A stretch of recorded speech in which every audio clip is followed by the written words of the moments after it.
How do you do, mademoiselle? My name is Hercule Poirot. I know you. You're that detective we hear all about. I do not know if that is a compliment, but I will take it as one for now. You are Betty's sister, I believe? Yes. My name is Megan. Can we come in? Please do. My parents are at the police station. I doubt they'll be up to speaking to you later. Do not worry, we will not bother them. Did you know your sister's plans for yesterday evening? No. I arrived by train this morning. My parents called me in a panic when they discovered that Betty had disappeared. She went out last night, but she didn't tell them where she was going. What was your last conversation about? Her new dress. She wanted a pair of black stockings to go with it.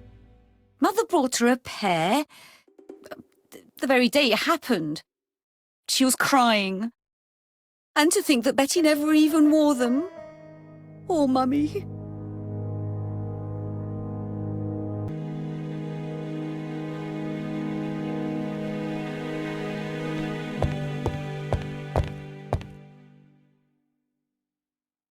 The Barnard appeared to make music a priority in their budget.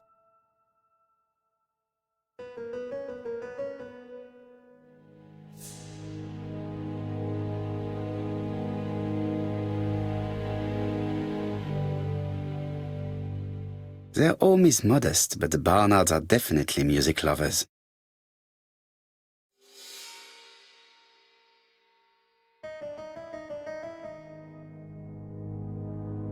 This gramophone is magnificent. It is a one-off, without a doubt.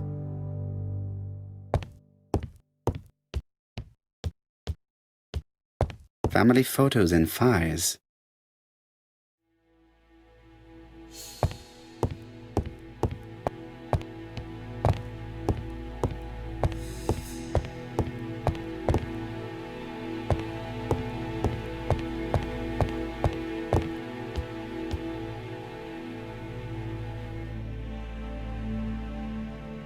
Mr. Poirot, I don't like being stared at. If you have something to say, would you please say it to me? What is she feeling at the moment?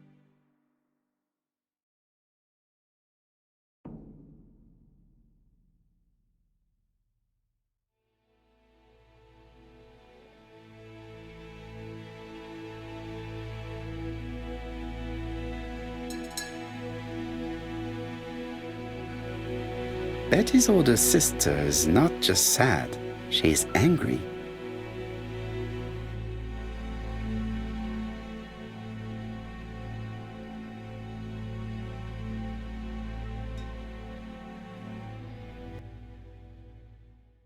Did Betty go out often? My sister wasn't a child, sir. She used to go out. She enjoyed films, dancing. She was a very good girl who didn't hang around with men. That's what they always say, no?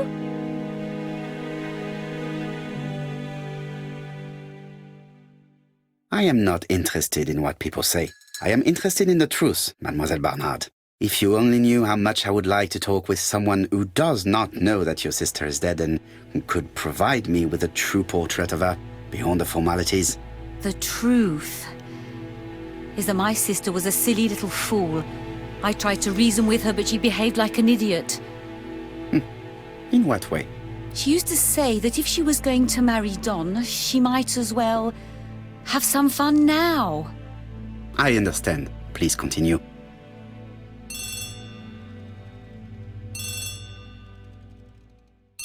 Oh, excuse me, I have to answer that.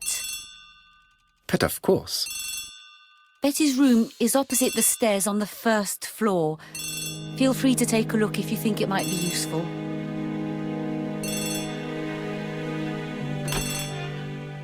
This young woman is far too clever not to have anything else for us. Do you think she's hiding something? That is what I'm trying to find out. Surely you don't think she did it?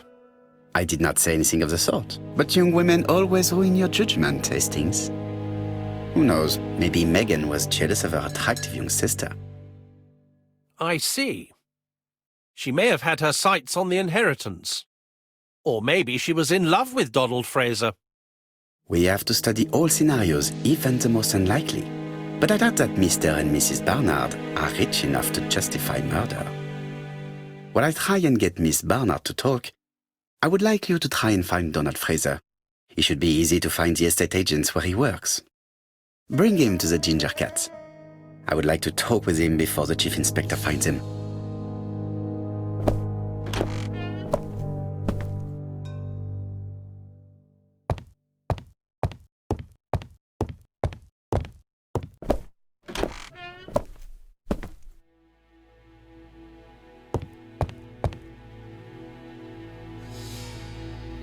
It looks like Betty was also a music lover, the same as her family.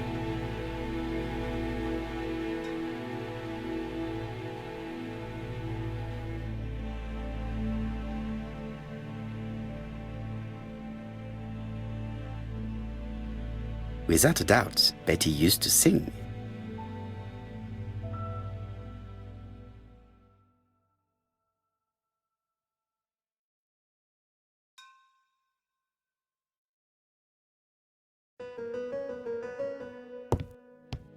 Looking at all the clothes she took out, Betty must have had a problem deciding what to wear.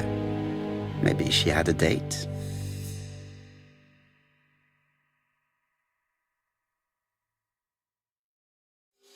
It looks like Betty has a very busy life.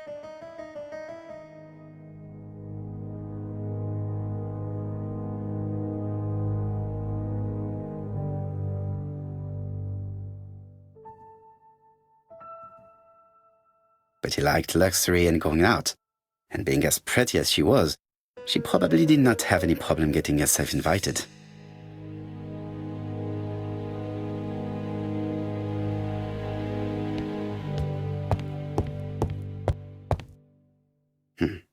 A box of new stockings. A record sleeve with an handwritten title. Betty must have recorded the demo. I'd be interested to hear it.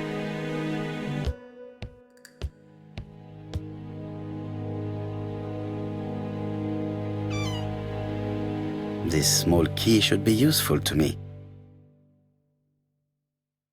Medicine to prevent voice loss. Did Betty have problems with her voice? Something on this clock bothers me.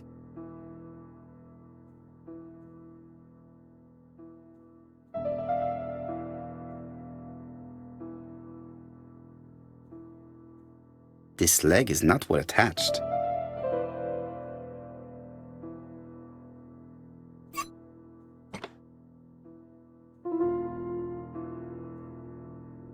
This decoration appears to be firmly fastened.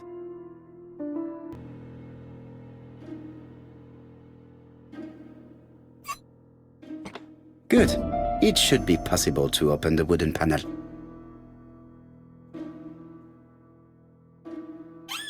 Look, a key. This could be useful.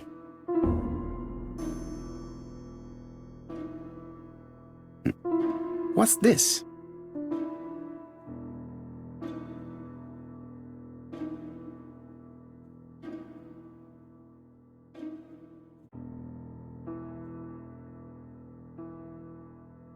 There, that's better.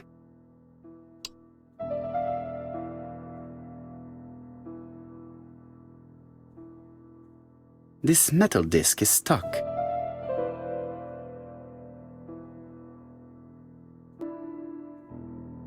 This wooden panel is blocked. I can't open it.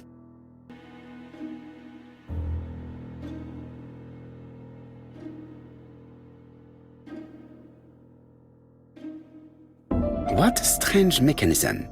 I don't think it serves to turn the hands.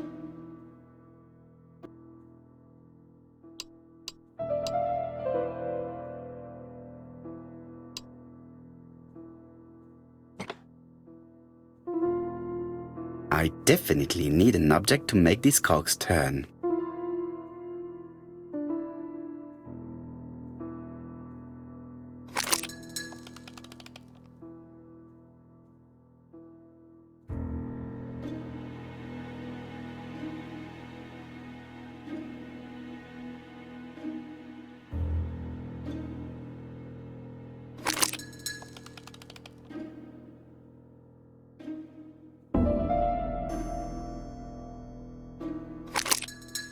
Ah, something clicked on the front of the clock.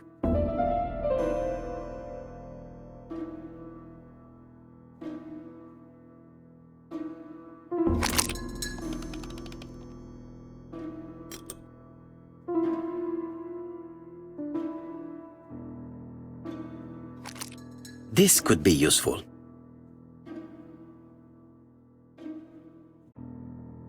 Betty, I enjoyed a wonderful evening in your company, and I hope that we will see each other again very soon. D. My dearest Betty, I know that your art is already spoken for, but you are the most beautiful dancer I have ever had the pleasure of meeting, and I am impatient to see you again. Adrian.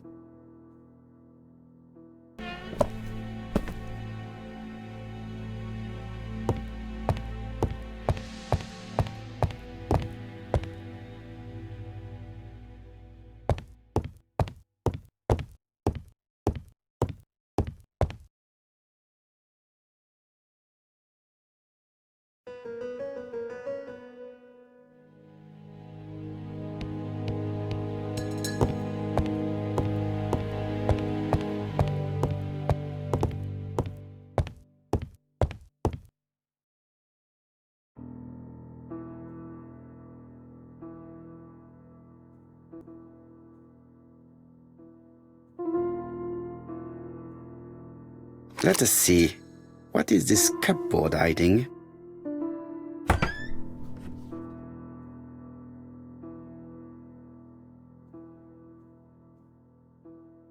This looks like solfège.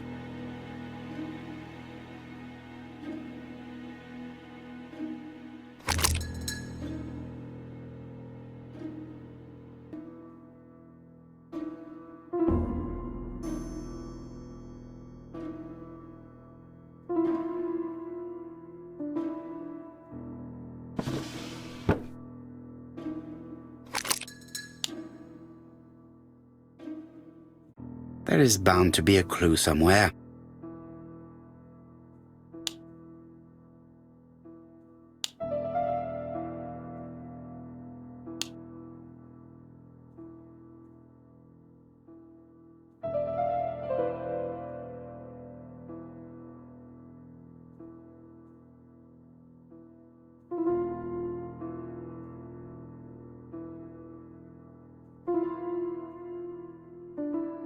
There is bound to be a clue somewhere.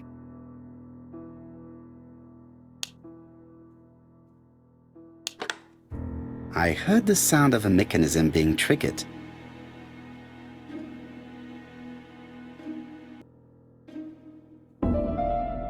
It looks like something goes in here.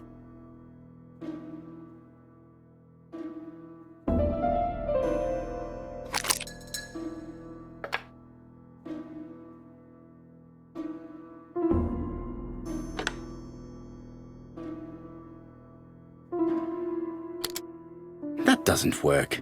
I must have forgotten a step.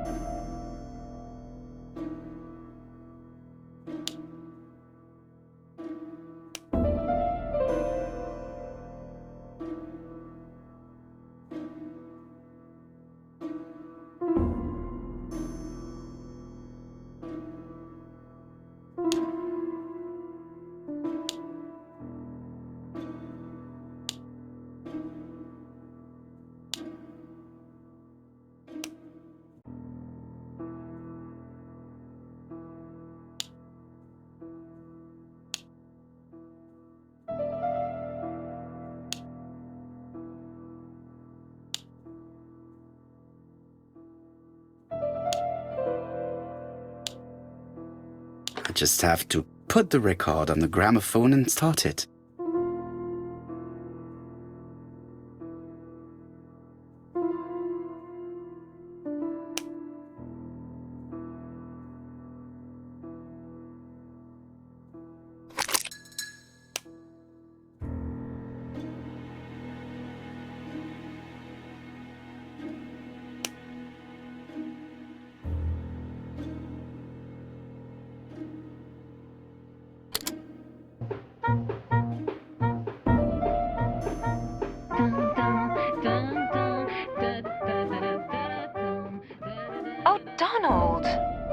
in the middle of recording. Sorry, Betty, but it's not wise. The doctor said you should rest your voice. You're such a killjoy sometimes.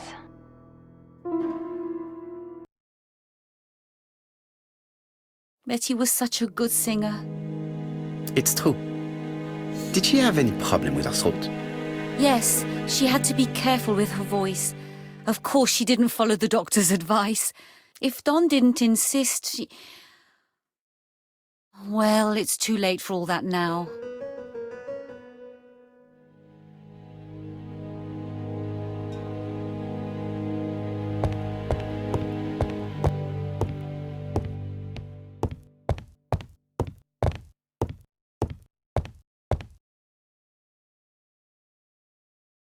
It looks like this woman is single, but she has feelings for someone.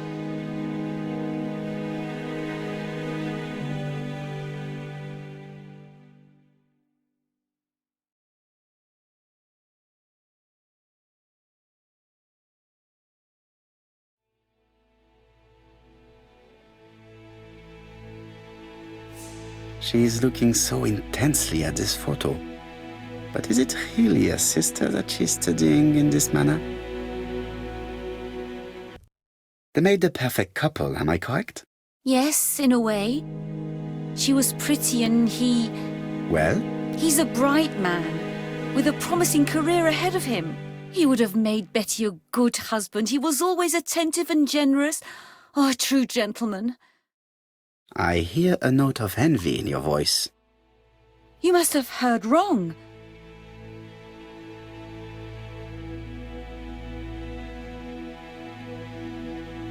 Donald appeared to be very much in love with your sister.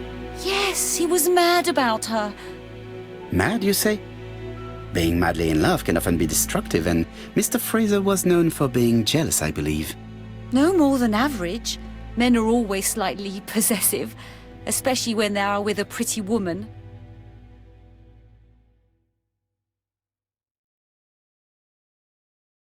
You are a poor liar, Mademoiselle Bernard. Excuse me, Mr. Poirot, but I do not see why you are interested in our humble little crime. It would appear that your sister's murder is the second in a series that we have to stop as quickly as possible. The first was in Andover, and the same as your sister, the murderer sent me a letter informing me that a crime would be committed in that town. Now can I count on your honesty? Yes, you have my confidence, Mr. Poirot. Don is a quiet and sensitive young man. Slightly reserved too, and as is often the case with reserved people, when he flew into a temper, he completely lost control. He could be so violent.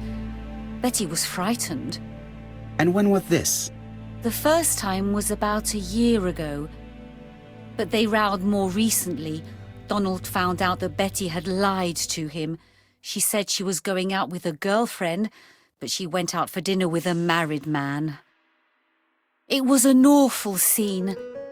She told him that until they were married, she was free to go with whoever she pleased.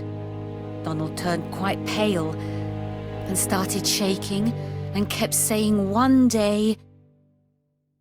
Well? He'd commit murder.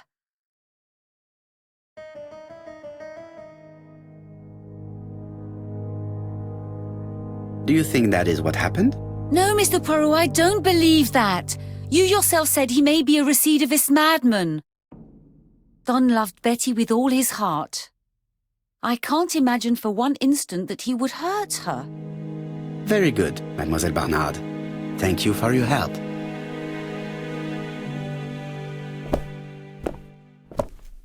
Fraser is at the Ginger Cat.